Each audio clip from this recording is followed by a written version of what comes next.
Hi guys, இன்னைக்கு நம்ம இந்த ட்ராமாவோட நெக்ஸ்ட் எபிசோட் தான் பார்க்க போகிறோம். இப்போ பியர் குடிக்கிறதுக்காக தானே 3 பேர் வந்தாங்க. ஆஃப் பாட்டில் கூட முடிக்கல, சாங் மட்டையாகிட்டான். சே, ஃபயர் ஒர்க்ஸ் இருந்தால் நல்லா இருக்கும்னு நம்ம ஹீரோயின் ஃபீல் பண்ண, அப்பா இல்லாததை நினச்சி ஜிங்ஷி ஃபீல் பண்ணவும், இப்போ நீ ஓகேவா இருக்கியான்னு கேட்குறா. கஷ்டமாக இருந்தாலும் சேச்சா அதெல்லாம் ஒன்றும் பிரச்சனை, நான் நல்லா தான் இருக்கேன், வா முதல் சாங்கை தூக்கி படுக்க வைக்கலான்னு சொல்லிட்டு பெட்டில் படுக்க வச்சுட்டு இருக்கேன். ஐயோ என்னால் முடியலடாங்கிறா. நான் உனக்கு தண்ணி எடுத்துகிட்டு வரேன்னு சொல்லிட்டு அது எடுத்துகிட்டு வரதுக்குள்ளே தூங்கிட்டா. இப்போ மொழிபு வந்ததும் ஜிங்ஷியை தேடி பார்க்குறா, வீட்டில் இல்லை. ஃபோன் பண்ணி பார்த்தா அதையும் நோட்டுக்குள்ளே தான் வச்சுட்டு போயிருக்கான். அதில் என்ன எழுதியிருக்கான்னா, நான் ரொம்ப வருத்தமாக இருக்கேன், தனிமையிலேயே கடைசி வரைக்கும் இருந்துருவனும், இது எல்லாமே என்னோட தப்பு தான் எழுதி வச்சிருக்கான். இவன் எங்கேயாவது தப்பான முடிவு எடுத்துருக்க போறான்னு சொல்லிட்டு ஜிங்ஷின்னு அழுதுகிட்டே ஃபுல்லாக தேடுறா. சாங்கோட அம்மா கிட்ட சொல்லிடலான்னு பார்க்கும்போது கரெக்டாக ஜிங்ஷி பின்னாடி நின்றுட்டு இருக்கான். பட்டாசு இருந்திருக்கலான்னு இவன் ஃபீல் பண்ணிருப்பால, அதை வாங்குறதுக்காக போயிருக்கான். போறவன் ஃபோன் எடுத்துட்டு போக மாட்டியா, நான் எவ்வளோ பயந்துட்டு தெரியுமா, தூங்கி எழுந்ததும் உன்னை காணோம், இனிமேல் இப்படி பண்ணாதுன்னு சொல்லிட்டு பயங்கரமா அழுகிறா. சரி சாரி, இனிமேல் இப்படி பண்ண மாட்டேன், முதல் கண்ணத்தோடன்னு கண்ணையெல்லாம் தொடச்சி விட்டுட்டு பட்டாசு வெடிக்கிறதுக்காக வராங்க.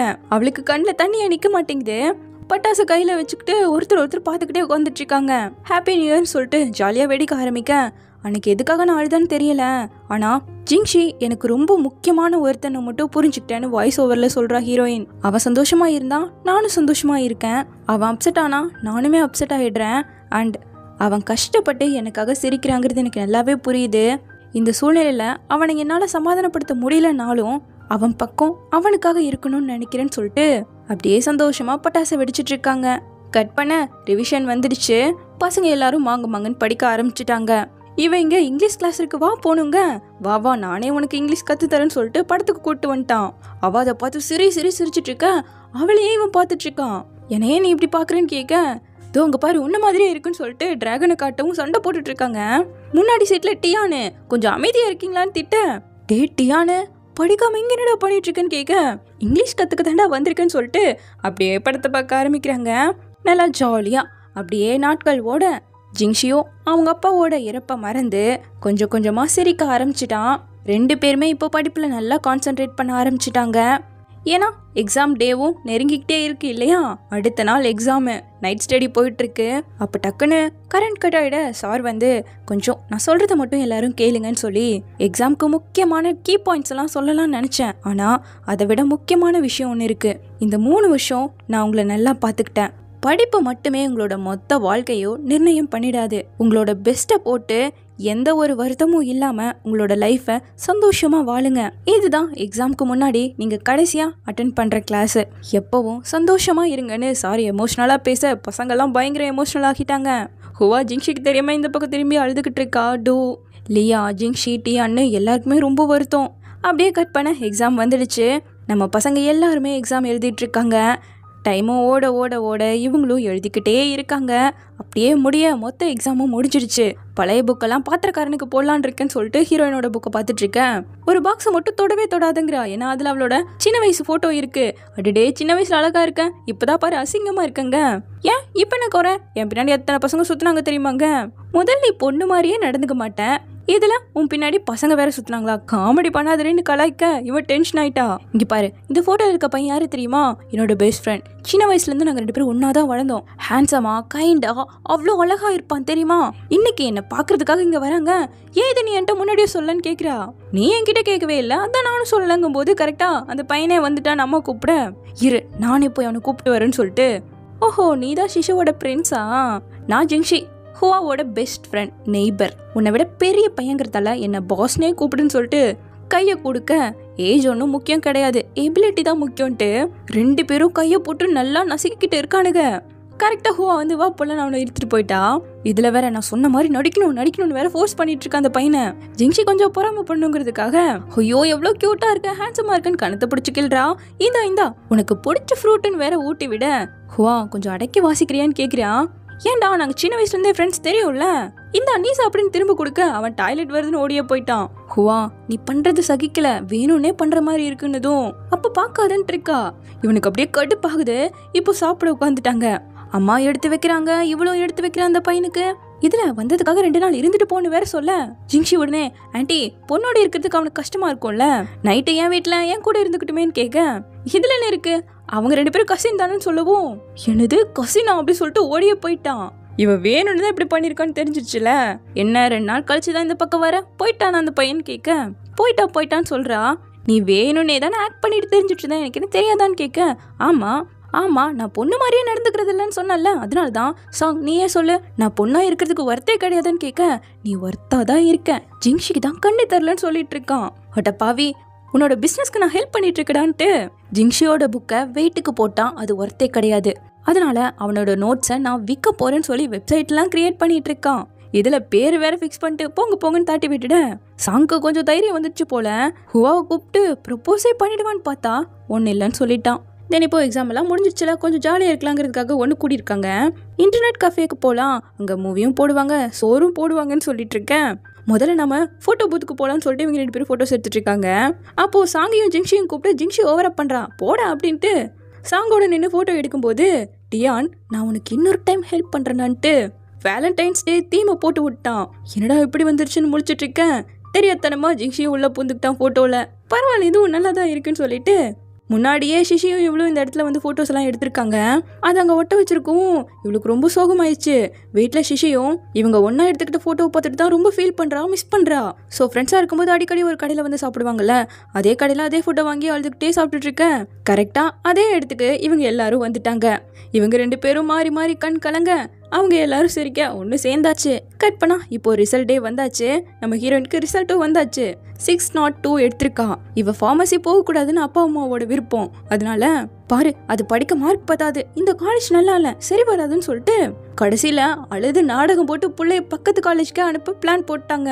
இப்போ 3 பேரும் ஒன்று கூடி எங்க சேர போறீங்கன்னு கேட்க, சாங் அம்மாவை பார்த்துக்கணுங்கிறதுக்காக பக்கத்துல உள்ள காலேஜ்லயே சேரலான்னு இருக்கான். ஏன்டா இப்படி பண்ற, உனக்கு பிடிச்சத படி, முன்னெல்லாம் நீ இப்படி இல்லை, ஏன் இப்போ மட்டும் இப்படி இருக்க, சரி நீ என்ன எடுக்க போறேன்னு கேட்க, நம்ம ஹீரோயினும் அம்மாவுக்காக பக்கத்து காலேஜில் தானே சேர போறா. ஜிங்ஷி கிட்ட கேட்டா நான் இன்னும் டிசைடே பண்ணலன்ட்டு இருக்கான். எப்போ சாங்கும் சரி நான் என் அம்மா கிட்ட போய் பேசுறேன்னு சொல்லிட்டு வரேன். அவங்க ஆல்ரெடி இவனுக்கு மெடிசன் பிடிக்குங்கிறதுக்காக அவனுக்கு பிடிச்ச காலேஜ்லயே சேர சொல்லிட்டாங்க. அண்ட் எனக்காக தான் நீ பக்கத்துல உள்ள காலேஜ்ல சேரணும்னு நினைச்சேன், எனக்கு தெரியும். அப்படி சேர்ந்தா வாழ்க்கை ஃபுல்லா நான் கில்ட்டிலே இருந்திருப்பேன். எனக்கு என்ன பார்த்துக்க தெரியும், நீ உனக்கு பிடிச்சத படிக்கணும்னு அம்மா சொல்றாங்க. இந்த பக்கம் ஜிங்ஷியோட அம்மா உனக்கு பிடிச்சத படி, உனக்கு எது வருதோ அந்த வழியில போ, என் பையன் மேல நம்பிக்கை இருக்குங்கிறாங்க. ஆனா டியான் வீட்டுல அதுக்கு ஆப்போசிட், அவனை மெடிசனே எடுக்க சொல்லு, அப்பதான் ஃபியூச்சர்ல என்னால அவனுக்கு ஹெல்ப்பாவது பண்ண முடியும்னு சொல்லிட்டு இவனுக்கு இங்கிலீஷ் தான் பிடிக்கும், ஆனா மெடிசனே எடுக்க சொல்லிட்டு இருக்காங்க. என்ன முடிவு எடுக்க போறாங்கன்னு தெரியல. ஆனா ஒருத்தர் சோகமாவும் ஒருத்தர் சந்தோஷத்தோடவும் எல்லாருமே காலேஜ்க்கு அப்ளை பண்றாங்க. நம்ம ஜிங்ஷி ஹுவாக்காக அவ சேர போற காலேஜ்லயே செகண்ட் சாய்ஸ்க்கு அட்மிஷன் போட்டு வைக்கிறான். கட் பண்ணா இப்போ ட்ரிப்க்கு வந்திருக்காங்க. பொண்ணுங்களெல்லாம் மலையேற விட்டான் பையன். தசு புசுன்னு முடியாம ஜிங்ஷியை திட்டிக்கிட்டே தான் ஏறுறாங்க. இங்க இவனுங்க அவங்களுக்கு சர்ப்ரைஸ் கொடுக்கணும்னு சொல்லிட்டு பலூன் எல்லாம் ரெடி பண்ணிட்டு இருக்காங்க. இவங்களும் ஒரு வழியா திட்டிக்கிட்டே வந்து சேர சர்ப்ரைஸ்னு 3 பேரும் கத்துனா ஒரு துளி எக்ஸ்பிரஷன் கூட இல்ல இவங்க மூஞ்சில இருந்து. அவ்வளவு கஷ்டப்பட்டுலாம் வந்திருக்காங்க. கட் பண்ணா அந்த குப்பையெல்லாம் கிளீன் பண்ணிக்கிட்டு யார் என்னென்ன படிக்க போறீங்கன்னு கேட்க, சாங் மெடிசன் தான் படிக்க போறான். நம்ம சிஷி ஃபார்மசி தான் எடுத்திருக்கா. ஜிங்ஷி சிஎஸ் எடுத்திருக்கான். டியான் மெடிசன் நினைக்கிறேன். ஷிஷி லா எடுத்திருக்கா, அவங்க அம்மா சொன்னபடி தான் சேர்ந்திருக்கா. ஸோ இப்படி எல்லாருமே வீட்டை விட்டு ரொம்ப தூரத்தில் இருக்கக்கூடிய யூனிவர்சிட்டியில் சேர்ந்திருக்கோம். இவளுக்கு கொஞ்சம் கஷ்டமா இருக்கு. நீங்க எல்லாரும் சேர்ந்து படம் பாருங்கன்ட்டு இந்த பக்கமா வந்து ஃபீல் பண்ணிட்டு இருக்கா. இப்போ ஒன்னா உட்காந்து படம் பார்த்துட்டு இருக்க ஷிஷி சாங்க சைட் அடிச்சிட்டு இருக்கா. லியா ஜிங்ஷியோட கையை பிடிக்க ட்ரை பண்ண மாறி டியானோட கையை பிடிச்சிக்கிட்டா. ஜிங்ஷி உடனே ஹுவாவை இன்னும் காண, நான் போய் பார்த்துட்டு வரேன்னு சொல்லிட்டு வரான். அவ குக் பண்ணிட்டு இருக்கா. என்ன பண்ணிட்டு இருக்கன்னு கேட்க, அதெல்லாம் சொல்ல முடியாதுங்கிறா. நம்மளோட ரிலேஷன்ஷிப் எப்படிப்பட்டது, நீ என்ன சொல்ல மாட்டேங்கிறங்க, என்ன ரிலேஷன்ஷிப்னு கேட்குறா. நம்ம பட்டீஸ்ல சொல்ல நானும் ஹெல்ப் பண்ணுவேன்னு சொல்ல, சரி இதை பண்ணுங்கிறா. இங்க மேல எங்க போன அவங்க 2 பேரும் இருக்கான்னு சொல்லிட்டு மற்ற 3 பேர் வந்துட்டாங்க. கீழே ஹுவாவோ மாவு அரைச்சு மோந்து பார்க்க அச்சுன்னு தும்மி முகமெல்லாம் மாவாயிடுச்சு. அதை ஜிங்ஷி பார்த்து சிரிக்கவும் இந்தாடான்னு சொல்லிட்டு பக்கத்துல வரா. அப்போ கொஞ்சம் க்ளோஸ் அப் போயிட 2 பேருக்கும் ஒரு மாதிரி ஆயிடுச்சு. இருந்தாலும் சரி அப்படி சொல்லிட்டு விலகிட்டு ஆப்ரனை கொஞ்சம் கட்டி விடுன்னு சொல்லிட்டு அவனை தான் கட்டி விட்டுட்டு இருக்கான். இதை இவங்க யாருமே பார்க்கல. நல்ல வேலை, எப்பவும் போல ஜாலியா வந்து எல்லாரும் ஹெல்ப் பண்ணிட்டு இருக்காங்க. இப்போ நம்ம ஹீரோயினும் குக்கீஸ் பண்ணி முடிச்சிட்டா. எல்லாருக்கும் ஒவ்வொரு ஷேப்ல பண்ணியிருக்கா. ஷிஷிக்கு ரேபிட்டு, லியாக்கு ரோஸு, டியானுக்கு எலிஃபேண்ட்டு, சாங்குக்கு டோரிமான், அப்புறம் மீதி இருக்க 2 இவங்க 2 பேரும் மாற்றி எடுத்துக்கிட்டு இருக்காங்க. எல்லாருக்கும் பொருத்தமா இது செஞ்சிருக்கு. சாப்பிடவே தோணலங்கும் போது ஆக்சுவலா அவங்க கிட்ட ஒன்று சொல்லணும். இங்க எல்லாருமே வீட்டை விட்டு ரொம்ப தூரத்துல இருக்க யூனிவர்சிட்டியில படிக்க போறதால எனக்கு பொறாமையா இருக்கு. எங்க போனாலும் இதே மாதிரி நம்ம எல்லாரும் ஒன்னா ஃப்ரெண்ட்ஸா எப்பவும் இருக்கணுங்க. எப்பவும் இருப்போம். எந்த தூரம் இருந்தாலும் ஒரு கால் பண்ண எல்லாரும் சேர்ந்துடலாம்னு சொல்லிட்டு கொஞ்சம் எமோஷனலாக போதும் எல்லாரும் குடிங்கன்னு சொல்லிட்டு குடிக்க ஆரம்பிச்சுட்டாங்க. கட் பண்ணா எல்லாருக்கும் ஓவர்லோட் ஆயிடுச்சு. டியான் அதிகமாக பேச மாட்டான்ல, உள்ளே போனங்கிட்ட தான் பேசுகிறான். ஆமாம், எதுக்காக என்ன பார்த்து மட்டும் எல்லாரும் சிரிச்சுக்கிட்டே இருக்கீங்க? நான் ஸ்கூலில் 3rd வர பையன், நான் ஸ்மார்ட்டான பையன். உங்களை மாதிரி நான் என்ன மனசுக்குள்ள ஒன்று வச்சுக்கிட்டு வெளியே சிரிச்சுக்கிட்டு இருக்கேனா? நீங்கள் எல்லாரும் ஒவ்வொருத்தரை லவ் பண்ணிட்டு தானே இருக்கீங்க, வெளியே தானே சொல்ல மாட்டேங்கிறீங்க. உங்களுக்கு தாண்டா தைரியம் இல்லை, எனக்கெல்லாம் தைரியம் இருக்குன்னு இவன் பாட்டுக்கு வளர்னாலும் அதில் விஷயம் இருக்குல்ல, எல்லாரும் முகமும் மாறிடுச்சு. ஸோ இப்போ சாங் ஜிங்ஷியை தனியாக கூப்பிட்டு வந்து, நீ என்னோட பெஸ்ட் ஃப்ரெண்ட்ங்கிறதால உங்ககிட்ட ஒரு கொஸ்டின் கேட்கணும். நீ ஹுவாவை லவ் பண்ணுறியான்னு கேட்க, நான் யாரை வேணா லவ் பண்ணுவேன், லவ் பண்ணால் கண்டிப்பாக ஹுவாவை மட்டும் பண்ணவே மாட்டேங்கிறான். கீழே நம்ம சிஷியும் நான் சாங்கை தான் லவ் பண்ணுறேன்னு சொல்லிட்டா. எனக்கு ஆல்ரெடி தெரியும்டிங்க. அது மட்டும் இல்லாமல் அவனால தானே நீ என்னை விட்டும் பிரிஞ்சங்க.